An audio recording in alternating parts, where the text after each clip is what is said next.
हा बोला. शरद पवार काल बोलताना म्हणाले की संधी साधू लोकांना सोबत घ्या नाही, संधी साधू शाहू लोक फुले विचार आंबेडकरांच्या विचारांचे जे लोक आहेत त्यांना सोबत घ्या, मात्र संधी साधू लोकांना सोबत ते घेऊ योग्य नका. तेच बोललेले आहेत आणि मी वारंवार तेच सांगत होतो की माननीय शरद पवार साहेब अशा प्रकारच्या कोणत्याही प्रवृत्तींना जवळ करणार नाही. शाहू फुले आंबेडकर हा जसा या राज्याचा विचार आहे तशी आम्ही सगळे लोक त्या विचारांबरोबर बाळासाहेब ठाकरेंचा विचार जो आहे महाराष्ट्र एकसंघ ठेवण्याचा आणि महाराष्ट्राच्या शत्रूशी लढण्याचा, त्याच्यामध्ये आम्ही तडजोड करणार नाही. जे संधी साधू आमच्याकडून एखाद्या पार्टीत गेले असतील आम्ही त्यांचा विचारही करत नाही.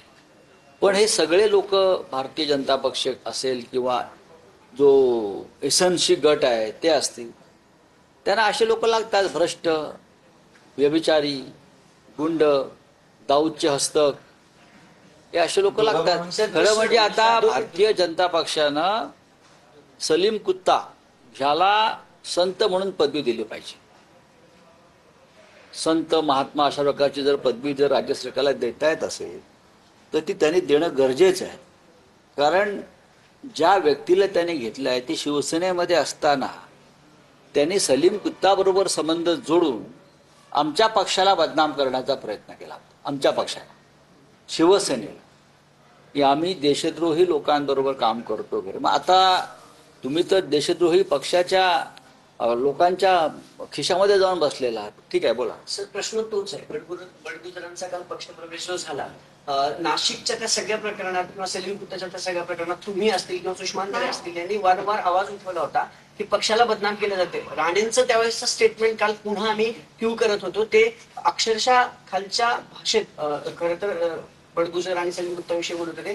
काल त्यांनी त्यांचं विधान बदललं, बावनकुळेंनी काल विधान बदललं, रवींद्र चव्हाणांनी विधान बघा. बदललं. हे सगळे पलटूराम आहेत. मी जे मगाशी म्हणालो की यांचा जो पक्ष आहे भारतीय जनता पक्ष हा अटल बिहारी वाजपेयी, लालकृष्ण अडवाणी यांच्या मूळ विचारधारेचा पक्ष अजिबात राहिलेला नाही.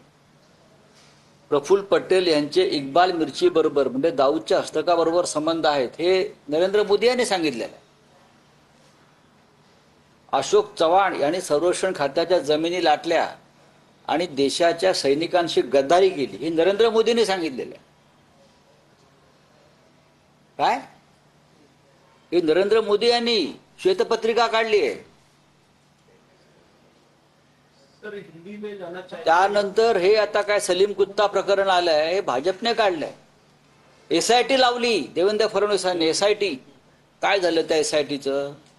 का सलीम कुत्ताला तुम्ही तुमच्या पक्षामध्ये घेतलाय तुरुंगातून आणून? चंद्रशेखर बावनकुळेंनी किंवा त्यांचे जे कार्याध्यक्ष आहेत रवींद्र चव्हाण, फडणवीस यांच्याबरोबर सलीम कुत्ता काल वर्षा बंगल्यावर बिर्याणी खायला बसला होता का? घरामध्ये त्यांच्या बिर्याणी आली सलीम कुत्ताच्या घरातून आणि सगळे पार्टीला बसले आणि त्यांनी सलीम कुत्ताची माफी मागितली का? लोकांच्या मनातल्या शंका आहे. खरं तर आरोप